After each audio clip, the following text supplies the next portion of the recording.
Por iniciativa de um grupo de val-santarenos, foi criado o grupo Val de Santarém Identidade e Memória, com o intuito de obter informação sobre a história do Val de Santarém e das suas gentes ao longo dos séculos nos mais diversos campos do seu viver comum. Manuel João Sá, representante do grupo, explicou ao Correio do Ribatejo o propósito do mesmo. Houve um conjunto de pessoas que já vinham tendo interesse em assuntos do Val de Santarém, o passado, pessoas que foram importantes,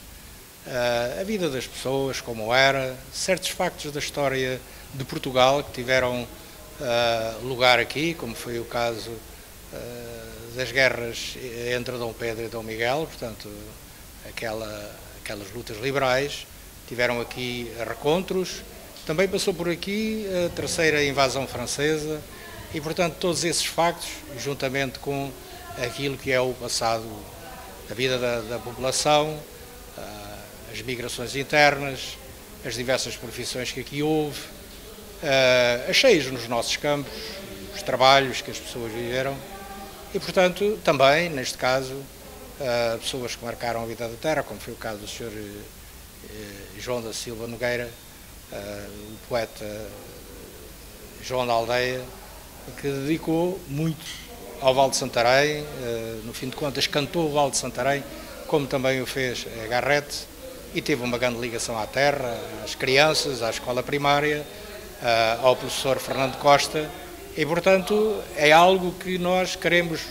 resgatar daquilo que poderá ser um possível esquecimento, trazer ao conhecimento dos val-santarenos e para que os val-santarenos saibam aquilo que foram os tempos de outrora, os seus antepassados, como eram, o que é que faziam e de algum modo também recuperar o modo como falavam, não porque hoje tínhamos necessidade disso, mas porque havia um linguajar, havia termos muito concretos que ainda se registram nos nossos dias e tudo isso é o nosso passado, o passado da nossa terra que gostamos de trabalhar e divulgar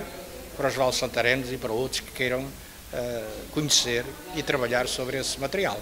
Dia 24 de junho, no âmbito das comemorações do 23º aniversário da elevação do Val de Santarém à Vila, aconteceu a primeira realização pública deste grupo.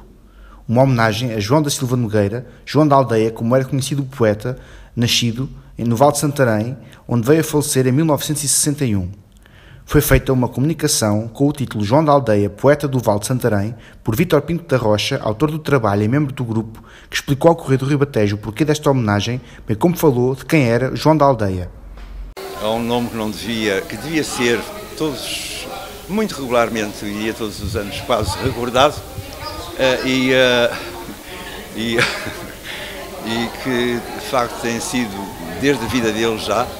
uma figura que foi marginalizada na sociedade do Val, por ser, avant la lettre, um democrata, um republicano, no tempo em que o republicanismo estava a dar os primeiros passos.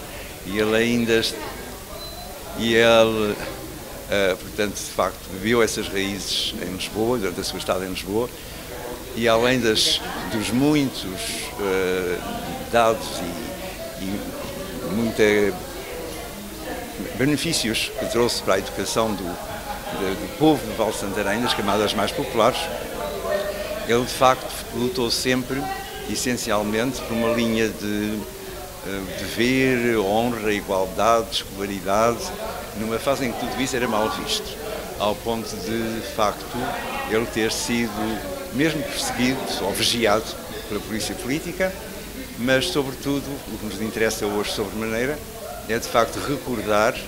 ir buscar,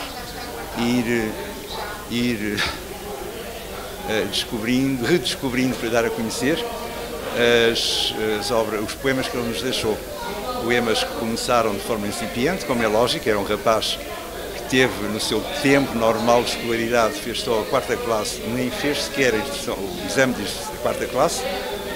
mas que se foi formando ao longo da vida, sobretudo na sua ânsia de saber, a sua ânsia de poetar, fez com que ele, de facto, Lisboa viesse com uma abertura, uma cultura que extravasou tudo e que, de facto, esse aspecto é o mais desconhecido, que vamos hoje tentar revelar, é que de facto ultrapassou as barreiras do poeta local e acaba, desconhecido apesar de tudo, acaba com categoria, podemos dizer, boa categoria literária, um bom perfil literário já no século, para o lirismo do século XIX em Portugal, XIX-XX. Inclusive, nos mais variados ramos, impulsionou o teatro, por exemplo, em Santarém, em Val de Santarém, claro, com imensas récitas que ele próprio escrevia e que depois fazia representar nas récitas infantis, na escola primária e não só. E, de facto, foi uma figura ímpar daquelas que passam despercebidas, porque são marginalizadas pela própria sociedade em que tem o azar, se calhar, acho que é azar, de nascer e ser criado.